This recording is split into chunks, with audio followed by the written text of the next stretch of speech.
Om Namo Bhagavate Vasudevaya. Om Namo Bhagavate Vasudevaya.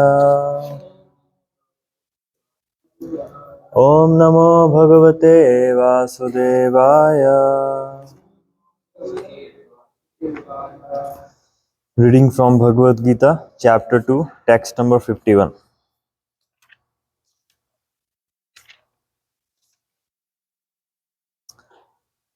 Karmaja buddhi yukta hi phalam tvakta manishinah janma bandha vinirmukta padam gacchantyanāmayam.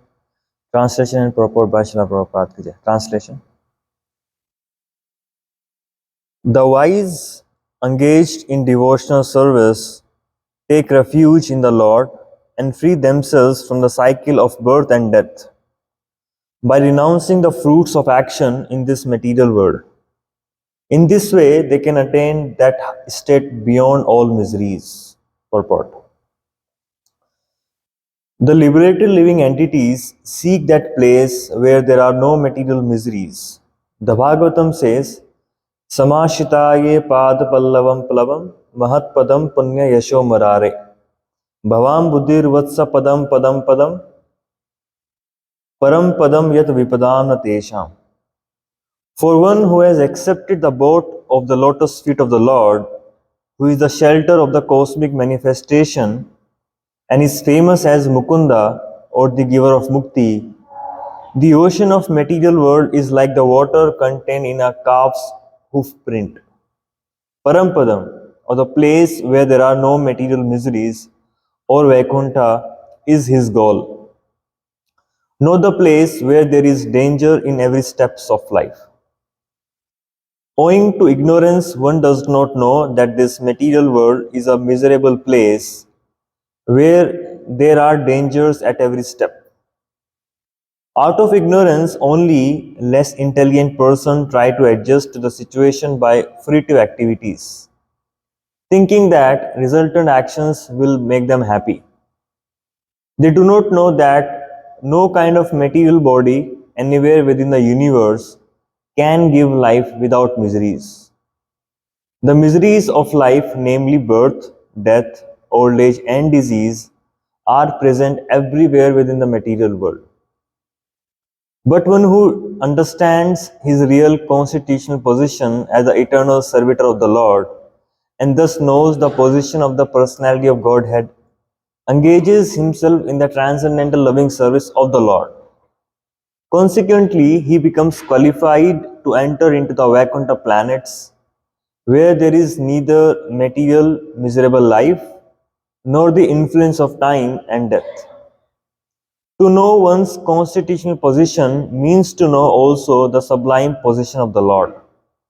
One who wrongly thinks that the living entity's position and the Lord's position are on the same level is to be understood to be in the darkness and therefore unable to engage himself in the devotional service of the Lord.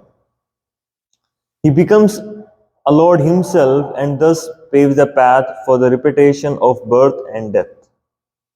But one who, understanding that his position is to serve, transfers himself to the service of the Lord, and at once becomes eligible for Vaikuntha Loka. Service for the cause of the Lord is called Karma Yoga or Buddhi Yoga, or in the plain words, devotional service to the Lord. So this is a very interesting verse in this section of Bhagavatam, of Bhagavad Gita, wherein Krishna is explaining something very fundamental which can eradicate all the miseries from our life. It says here is Karmajam buddhi yuktahi phalam tvakta manishinaha. Karmajam buddhi yuktahi phalam tvakta manishinaha. So Krishna is giving a definition of a person who is manishinaha, who is intelligent. Who is intelligent according to Krishna's words? He says phalam tvakta manishinaha. Who is able to give up the phalam, he is manishinaha. Who is able to give up the fruits of his action, he is manishinaha. And what kind of actions? actions, reactions, or the fall coming from where? It says karmajam buddhi yuktahi. Karmajam means the results which come from, which takes birth from karma, from our activities. So when we are able to give up the fruits of our activities, then we are called as manishinaha. But how a person is able to give up his fruits? It's with the help of buddhi yukta. It's with the help of intelligence. Then what happens if we are able to give up the fruits of action, of our action, based upon our buddhi, based upon our intelligence, based upon the buddhi yoga, what Krishna has explained in the previous verses? Janma bandha vinirmukta. He become vinirmukta, he become mukta of what? Of the janma bandha. So if we want to become free from janma bandha, then Krishna is giving one solution, that you should be able to give up the palam tokta, you should be able to give up the result of your activities. Okay, then what happens if you are able to give up if you are able to become free from the janma bandha? Padam gachanti anamayam. So once we give up this janma bandha, we go to the padam gachanti anamayam. We take one more step, or we enter into the anamayam. Anamayam, a state which is beyond all the miseries. So we not only give up and become free from the janma bandha, but also we achieve a state which is free from all the miseries. Very interesting verse. So once what happened is, I was in Delhi, and there I met one person who was a very rich person. He was having garment industries, and he was having big showrooms of garments. So then he was a very good gentleman. I met him for a couple of times, and then he invited me to his house. So there what happened, he introduced me to his wife, and he himself was around 65-year-old, and his wife was very beautiful, very good looking. And then suddenly she gets up from the meeting we are having along with the wife, and suddenly goes to her room and start yelling, start shouting, start crying. Then I was thinking, why is she crying? She was looking so beautiful, she was looking so pretty, nicely she was speaking, and she was very courteous. What happened to her suddenly that she started crying? So then I start asking from this person. He said, Prabhuji, she has liver failure, and her liver doesn't work, and she keeps having a lot of acidity, a lot of gastric issues, and a lot of back pain because of that. And she doesn't keep well, and she becomes very depressed. She has become very depressed because of that. So apparently, living in a palatial house, being the wife of a very rich person, and having a beautiful body, and being very courteous, being very educated, with all the glittery thing of her life, she was going through a lot of pain in her own personal life. And we happened to show it to our Ayurvedic doctor, and even the doctor says it's very critical case. And even during that drive, I could see how much pain she is in. She cannot eat anything. If she drinks something, then she become acidity and start burping out these kind of things. So basically, her life was a complete mess. And when I came to US, I happened to know after almost 2 years after that meeting, that although her husband was apparently very healthy, he passed away before her. So he used to be so concerned about his own wife, who was kind of having a lot of physical issues, but he himself was going through a lot of mental issues, a lot of emotional issues. And because of that, he just couldn't sustain his life, and he just died. He had a terrible heart attack. So similarly, in our lives, out inside the glitter, inside the fancy, inside this polished way of life or that kind of beauty, there lies a deep pain in this world. There lies a deep, deep corner in everyone's life wherein everyone is suffering in this world. It may seems to be very pessimistic ideas, it may seems to be very pessimistic understanding, but that is what Krishna is explaining in this verse. Krishna is saying, Janma bandha vinirmukta padam gachanti anamayam. There is a verse which comes in Bhagavatam, in Bhagavad Gita itself, that dukhalyam ashashvatam napunvanti mahatmanah samsiddhi paramam gataha. Even the creator of this world, who created this world, has designed this world in such a way that you cannot have any happiness from this world. He himself is saying this place is full of misery. If Krishna himself, who is the creator of this world, he is certifying this world to be dukhalyam ashashvatam, can we really change that? Oh no, we'll try to adjust some situation, we'll try to do certain things in a certain way, and I can be happy in this world. If the creator himself is saying this world, I have designed, I have programmed this world in such a way that you cannot have happiness in this world, everlasting happiness, we can have some spikes of pleasure. That is not denied. Yes, you can have that. But that is not what we are talking about. We are talking about eternal happiness. When a person completely become happy. So that is our state, and ultimately we should be looking for to transcend this world which is full of tribulation. But how do we do that? Although we want to come out of this world, but it becomes very difficult. It's not easy. It's not so easy that we can come out and, okay, we have understood this world is full of misery. Krishna is certifying that. Let us move out of this world and let us be in the Vaikuntha Loka. Can we really do this? Or if we can, why we are not able to? So there is something known as status quo trap. What is a status quo trap? It means we have been into this material world for so long now, and because of our very deep identification, it becomes very difficult to move out of it. It is said that always we want to move in the path of least resistance. We want to move in a way which is offering us least resistance. We are conditioned to think in a certain way, we are conditioned to live in a certain way, we are conditioned in our own status quo. We are maintaining some status quo. So we are trapped into our own status quo. Because of deep, deep, deep identification, attachment to this world and our own way of thinking, the sort of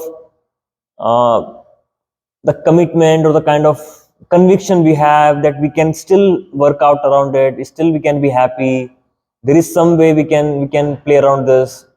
Still we have some sort of hope to still continue in this world and be happy and to maintain our status quo. So there is a first trap we are unable to move out of it. And second thing, we have to understand that anything which comes out of me, we become attached to that.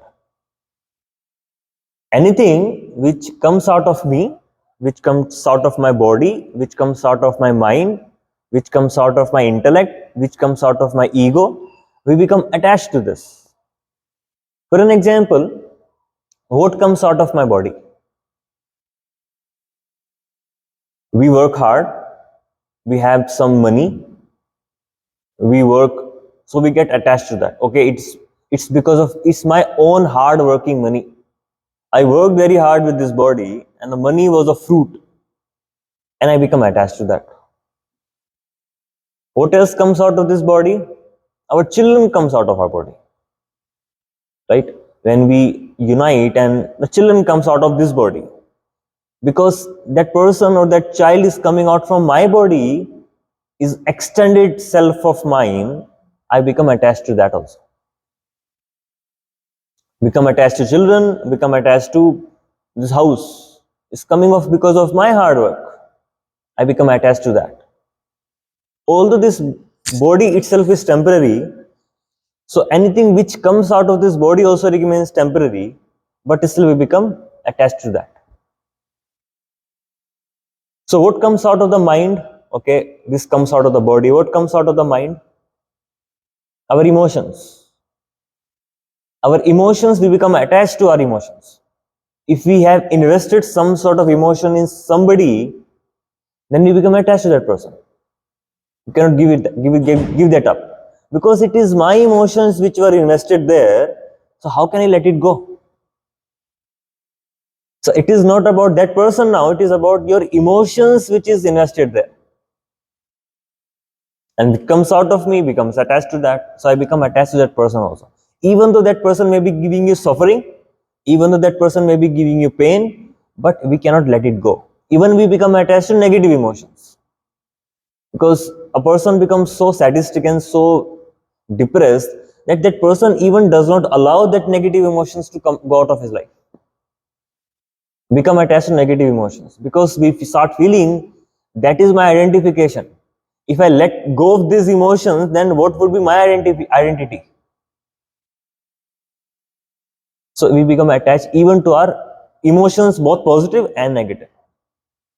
We become attached to our ideas, intellect. What comes out of our intellect? Ideas. We become attached to our ideas, because we say it is my idea, it should be executed, it should be done in a certain way. So this shows the kind of attachment we have to certain ideas, certain discovery we made. And sometimes people become so possessive about their ideas, they patent that. Right? Why are they patenting it? Because they're attached to their ideas. Somebody should not steal away their idea. And they should be the one who should be executing that. So becoming attached to our idea. And we become attached to our ego. How can we become attached to our ego? By thinking that it is me, this body is me. The first misidentification is I am this body. So that is the ego. So we become attached to this body itself. And that is rooting out from this basic fundamental of ego. We become attached to power, we become attached to position. It becomes so painful to let go of any position in our life, or to move from one status to another status. So we have a strong identification with this body, and subsequently becomes attachment with this world. And we have a very strong tendency to enjoy what comes out of me. So unless we work upon these two things, we cannot go out of this world. Unless we let go of that strong identification and we start giving up that enjoying tendency, it becomes practically next to impossible. So although it gives a pleasure, it gives you some sort of happiness of holding on to this world, at the same time, it becomes a cause of your greatest suffering. But because if you want to become attached to one part of a person, does not mean you will be only getting that part, you will be getting the complete person with you. Let's say in one object there is thorns and there is, for an example, a flower. If you become very attached to flower, don't you think thorn also will come along with that flower? So the flowery, Krishna says, yam yam pushpita vacham pravadinti avapaschitaha. If you become attached to the flowery language of the Vedas, you can achieve this, you can get that, you can get this. If you become attached to the flower, don't you think thorns also will come along with that? Similarly, if we become attached to those happiness and if we become attached to the identification, yes, it can give you some pleasure, but the pain also will follow that. So, so then what do we do?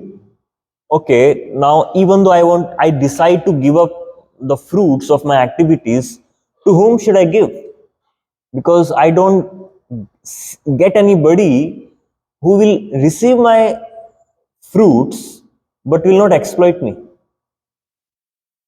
right? Okay, now I have understood the fruitive tendencies and the attachment to this world is the one which is causing me pain. But what other option do I have? Do I have somebody whom can I completely surrender myself, or I can give all the fruits of my result and still be assured I will not be exploited? So yes, so what happens, because We know everybody in this world is empty of something. They don't have something in their life, and they're looking for that. So if we, everybody in this world, if we give some emotion to that person, it is for his enjoyment we'll be giving. So I may give up my enjoyment, but I'm contributing to that person's enjoyment now. I'm giving some result to him for his enjoyment. Then what's the solution? So we have to find a perfect person who is not in need of anything, and who will not exploit our surrender, and who will take care of it, and who will be able to uplift us and give up being able to extricate out from those tendencies. So we have such personality known as Krishna, who says Sarvaloka Maheshwaram. He says, I'm the one who is a proprietor of everything in this world, and I'm complete in myself. So I don't need your results. I don't need what you have to offer to me. So, and it is said in the Brahma Samhita itself that Lakshmi Sahastra Satasam Brahma Sevyamanam Govindamadi Purusham Tamaham Bhajami. So it is his personality. Everybody in this world, what do we seek? We seek blessings of Lakshmi, because it is Lakshmi who can award us and reward us with so many wonderful things of this world, and we can enjoy this world. So what about that Lakshmi? Where is she getting her benediction from? Where is she getting her all the rewards from? It is said that in Golok Vrindavan, thousands and thousands of Lakshmis are standing in a queue. For what? For getting the chance to, for getting a chance or getting a turn so that they can serve Krishna. So if Krishna is being served by so many thousands and thousands of Lakshmis, and Lakshmi is trying to seek Krishna's favor, and it is we who are trying to seek Krishna Lakshmi's favor, in that sense, if we offer everything to Krishna, he will not exploit us. He will not keep for his own enjoyment. Although he is the one who is entitled to all the enjoyment, but he will not exploit us for that matter. And the only personality whom we can offer all our result and be assured that we are not giving in a wrong person's hand. So the glorification to giving, if we understand Krishna's glory, then only we can start giving something to him. So we can move from this position of being trapped in our status quo and being attached to our own creation. We can start moving from this position by understanding Krishna's glory and by start giving to him. So glorification to giving. So another thing is, once we renounce the fruits which Krishna is mentioning in this verse, phalam tvakta manishinaha, if we start renouncing our fruits, then isn't it our loss? What would I gain then? If I give everything for Krishna, what would be with me? What would I gain? He will take away everything from me, and I will be left having nothing. It doesn't seem to be a smart proposal that I can give away something to somebody and he will take away and I'll be empty of and nothing. No, it is known as, if we give it to Krishna, it is known as it is the best investment we are making. Why giving to Krishna becomes the best investment and it will give you the best ROI, return of investment? It is said that it is better to become the small part of big company than become the big part of small company. It is better to become a small part of a big company than become the big part of small company. Make sense? So it means, let's say a company revenue worth, let's say $100,000, and you have 90% share in that. So your worth is 90,000. If that company worth $1 billion and you have only 10% share in it, you worth how much? Millions of dollars. So similarly, we are trying to become a center of my own life, small plans, small everything. I should be big of my small world. I should be big person in my small little bit of world. But Krishna is saying, no, become the small part of a big world, my world. My world is infinite. And if you become even a small part of it, then what else do you want? Isn't it a best investment we can make? To just become a small part of a big Krishna's company? Even in terms of enjoyment. What enjoyment we can extract out from this body is like limited. And how much amount of happiness we can gain by giving happiness to Krishna, by giving our fruits to Krishna. There is no comparison to that. It is said that when we take one step toward Krishna, Krishna also takes one step towards us. When we give something to Krishna, Krishna also gives something back to us. So, but the point catch here is, we can give according to our capacity. So, when we will give something according to our capacity. But when Krishna will give according to his capacity. His capacity is unlimited. If we take our baby steps towards Krishna, how can we move? But when Krishna will take his steps, how much he will move towards us?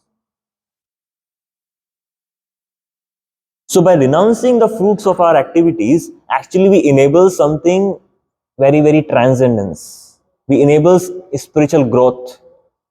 And the amount we pay to get that spiritual growth is very, very minimal. It doesn't worth actually. So we may think that is a great thing in my life, I am sacrificing for Krishna, but the result we are going to get, which is in terms of enabling my own spiritual growth, is beyond any comparison of this world. So that is one second point, that we can renounce fruits for spiritual growth, for Krishna. So first point was, we should understand to whom I am sacrificing and how much he can return me back in terms of happiness and pleasure. So then, ultimately what it results into, if I keep giving to Krishna, what is the pinnacle point? It is said that when we continue giving to Krishna, phalam tvakta manishinaha, we become intelligent by giving our phala, tvaktva, phalam, we give up our fruits. And not that everybody can do it. It says buddhi yogam, buddhi yuktahi. Unless a person is very, very, very intelligent, he will not be able to give up. Krishna is mentioning here, because entire verses Krishna is speaking about buddhi yoga, about the intelligence.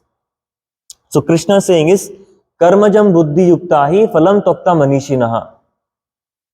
We will be able to give up that tvakta of phalam only when we have that manishinaha, only we have that buddhi. And what is the real buddhi says, that I want to be happy, but I am not getting that happiness. I want to be happy, I want to exist eternally, I want to have all the knowledge of this world, an entire thing about me, but I am not getting it. So what does buddhi says? Where can I get it? So where can I get it? Krishna says in the Bhagavad Gita, that if you come to me, if you come to my abode, na tad bhashate suryo na shashanko na pavaka yad gatva na nivartante tad dhama paramam mama. So basically Krishna is offering us open invitation. Come to my world, I will take care of you. Why are you struggling alone in this world? You come to me, I will take care of you, I will provide you whatever you need, and I will not let you fall any place. So if Krishna is giving this open invitation to his spiritual abode, and where Krishna personally lives, this place Krishna is certified to be Dukhalema Shashvatam, and that place Krishna personally is living. So can you see the contrast can be in between both the places? In this place where he himself saying is, it is full of Dukhalema Shashvatam, and the place which he owns and he resides and he performs his own pastimes, it would make a huge amount of difference in terms of living experience. Let's say if there is a world, a spiritual world, there is, and there's a door into that, and the door is locked.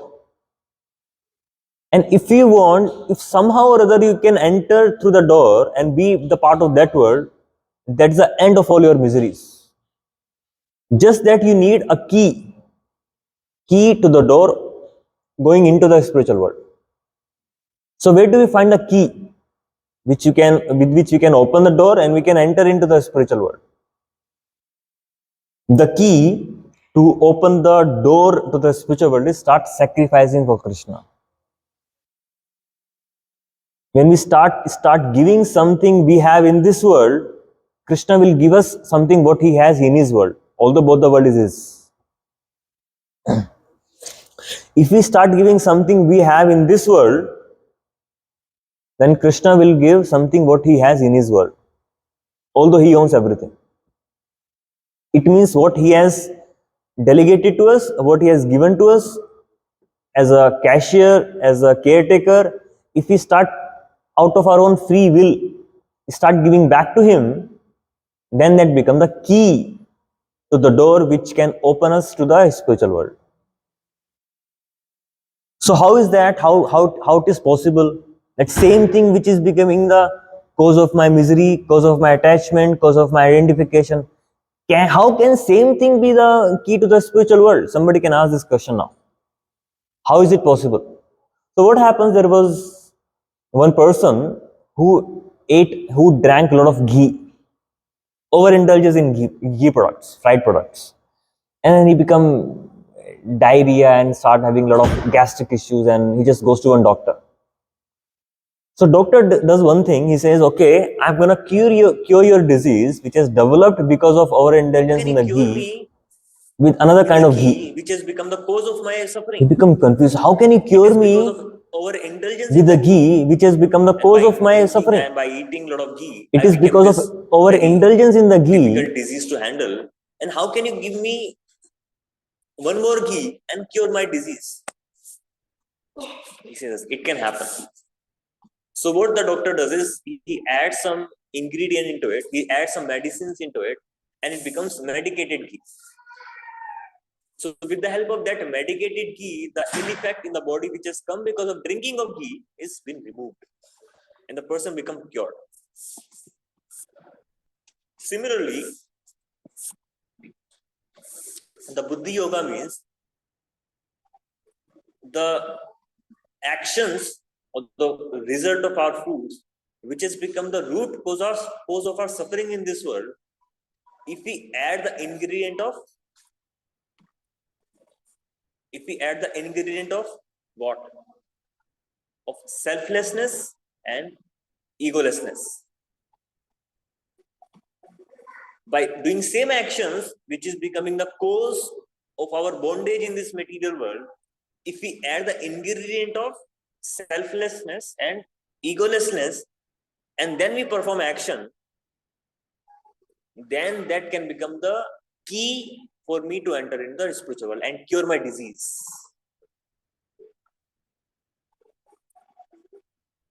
So when we sacrifice something for Krishna's service, sacrifice for seva, when we sacrifice for seva, then what happens? It cures my disease. Same object, same type of action, same money, same family, same everything can either cause us bondage, can either cause us liberation. So what is the root? What is the defining point here? If we move attention from me to Krishna, from I shifts to Krishna, that movement of ego, that is the only key point which can liberate us. And that is the only added important principle. When we shift our center of attention from me, my needs, my happiness, my pleasure, to Krishna's happiness, to Krishna's pleasure, Krishna's plan, Krishna's action, there's a magical ingredient into it. So by adding the magical ingredient of selflessness, by adding the magical ingredient of egolessness, we can become liberated. And that is what Krishna is promising here. Janma bandha vinirmukta padam gachanti anamayam. You achieve a position which is anamayam, which is Vaikuntha Loka, which is beyond all the miseries, which is beyond all the sufferings, and which has a permanent status to it. So it bears as the maximum result, maximum return of investment, and the thing is which will never be lost. That is what Krishna is promising here. that karma jan buddhi yukta hi phalam tukta manishina janma bandha vinirmukta padam gachanti anamaya. So we can start taking some bit of steps in our own personal life. We can start some part of my life, start moving the center from me to Krishna, and more we are doing it, more we are sacrificing for seva, by understanding to whom we are giving, by understanding his glorification, we can open the door of to the spiritual world. So that is what we can understand from this particular verse. If anybody have any doubts, any questions, maybe we can. Yeah.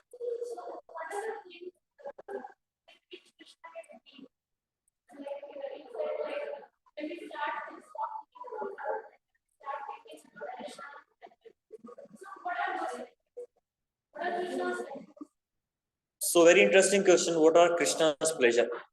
How do we give pleasure to Krishna? So very interesting question. It is said in Bhagavad Gita itself that how you can give pleasure to Krishna. So you can give pleasure to somebody when you do something what he wants. You want to give pleasure to your boss. You want to make your boss happy. If you do exactly whatever your boss wants, then he's happy. He will give you your promotion. He will give everything.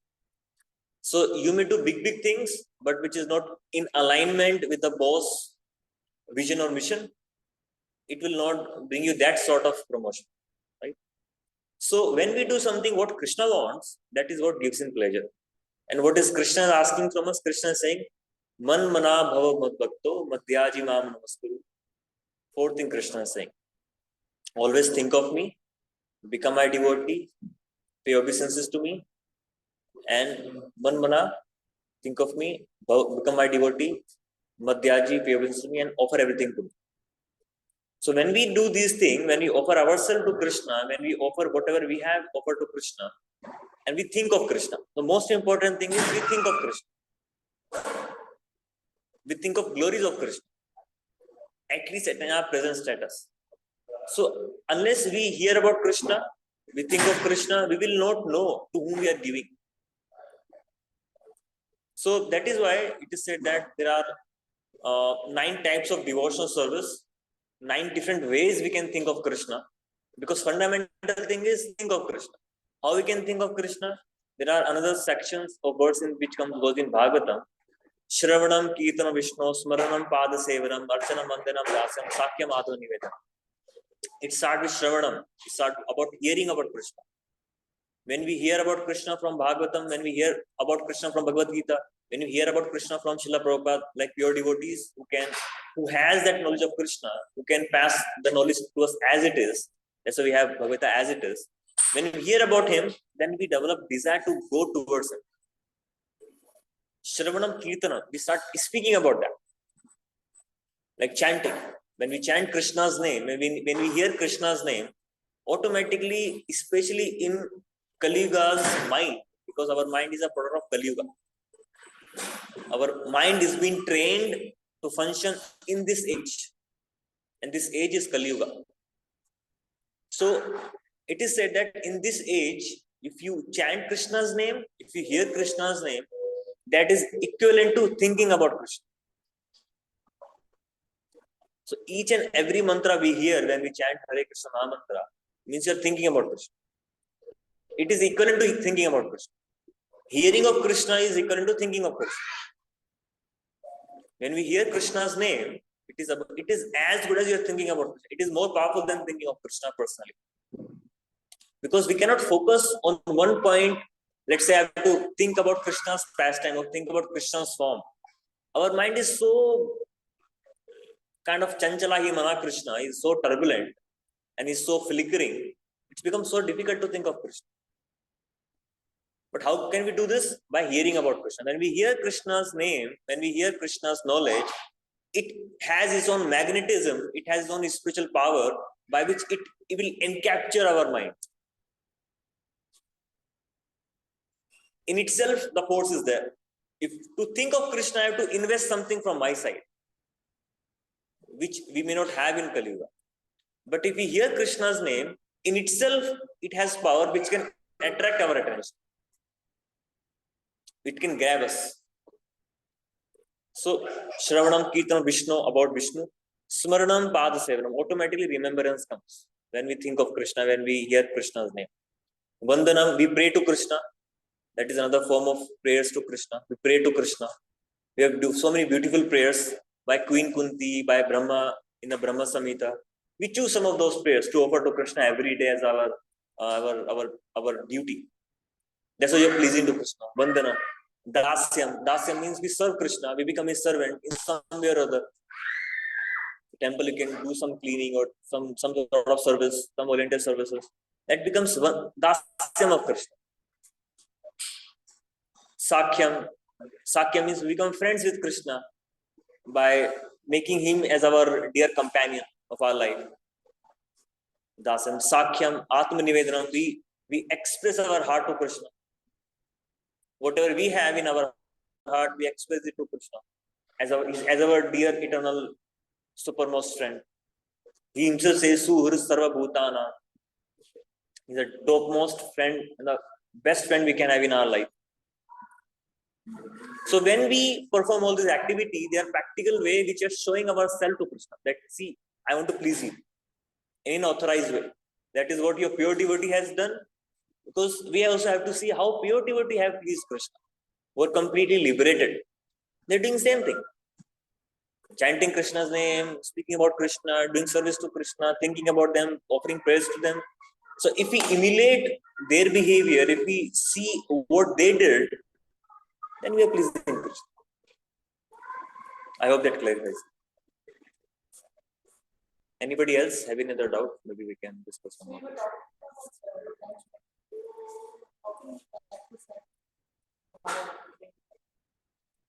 Detachment, as we just discussed, that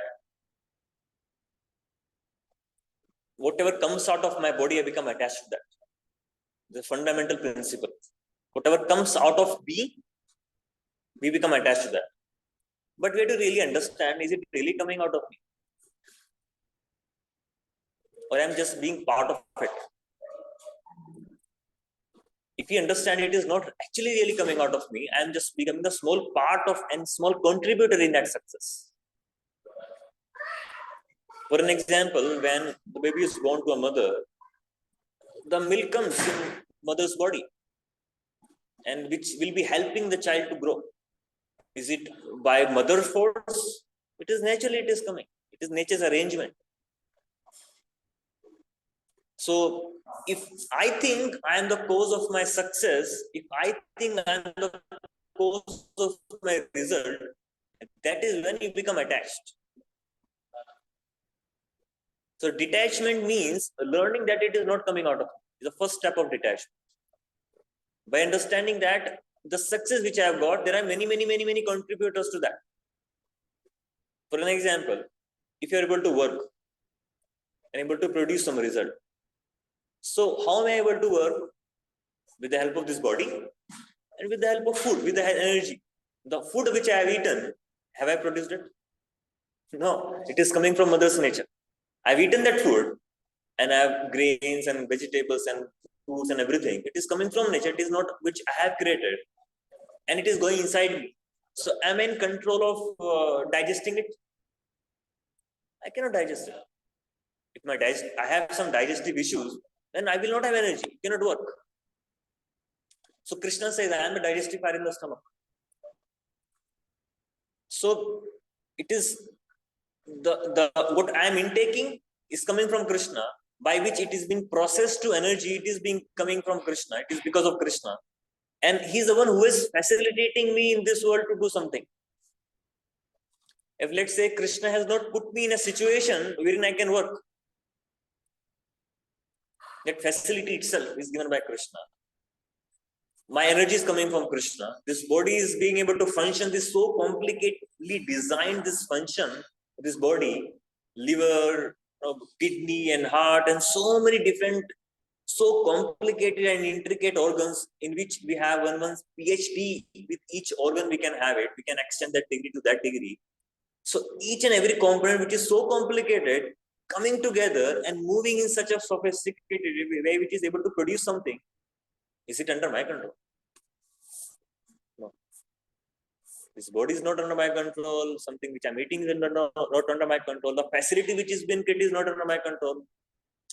Isn't it a kind of ignorance we have? It is. I'm thinking, oh, it is because of me I have been successful. Only. Even in this world, it is said that we were discussing last time. This body comes out of somebody else. Somebody else gives this body to us. Our parents give this body to us. The knowledge comes from somebody else. Teachers gives us this knowledge. We are brought up with the help of somebody else. So many companionship we have. When we enter into the college, again, education is being given by somebody else. And the money which the job by which we get money is being again given by somebody else. Or business opportunity is being given by somebody else. The money which we get is also being given by somebody else. And when we leave this body also will be taken by somebody else. If somebody is there in my life to move me, then how can I say that the result is because of me? So learning is a first step toward detaching from this. Yeah, you were saying something.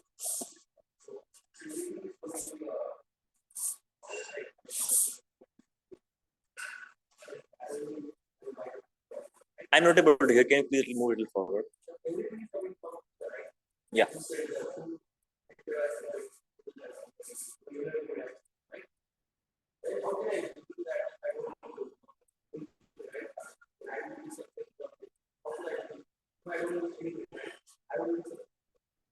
Yeah. So, yeah, you're right that, if I don't do something, then how would things be moved? How would I get success, right?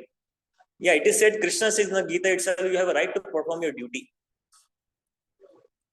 That is a duty. The concept of duty, that you have a right to perform your duty, but you're not entitled to the fruits of action. So you are contributing one part. Okay, you must perform one part because you are existing because of that. It is said you contribute a drop and enjoy the ocean. You're only contributing one drop and you're enjoying the ocean. Oh, I will not contribute one drop also, but I will enjoy the ocean. It's not like that. It's said like we contribute one small part of the entire process and I will enjoy the result of all that process. Yes. Because let's say you're working in a company, you're doing small tasks. And there are many other things machine which is working to produce the result and to give you the salary. Yes, that is not denied. You do your duty and you get the salary and you maintain yourself. That is not denied. But if you say, oh, because I am doing the duty and all the wealth of the company belongs to me, so everything should be given to me only. That is a problem. You're understanding? There's a fine difference between both of them. So coming back to your question, that we have to practically understand this, that everything is coming from Krishna and start giving from whatever I have to Krishna. So when we understand that whatever I have, my capabilities, my intellect, my money, my wealth or whatever, it is coming from Krishna, let me practically sacrifice something for his service. That is why our minds are getting trained to think like this. Because deep within us, we have these ideas that it is mine. But when we give it to somebody, especially for Krishna only, then we are giving signal to our mind. We're thinking wrong. There's a wrong thinking in us. We're giving signal to mind, we start changing it. And slowly, deep within us, the reprogramming happens, and then we become more aware, more conscious that everything belongs to Krishna. And then slowly, we move ahead in our journey. I hope this answers your question. Anybody else? Okay, so we'll move. I think no time for chanting today. We'll move toward the Lord Radha Gopinath and we'll start performing Sankirtan for the Krishna's pleasure. Hare Krishna. Thank you.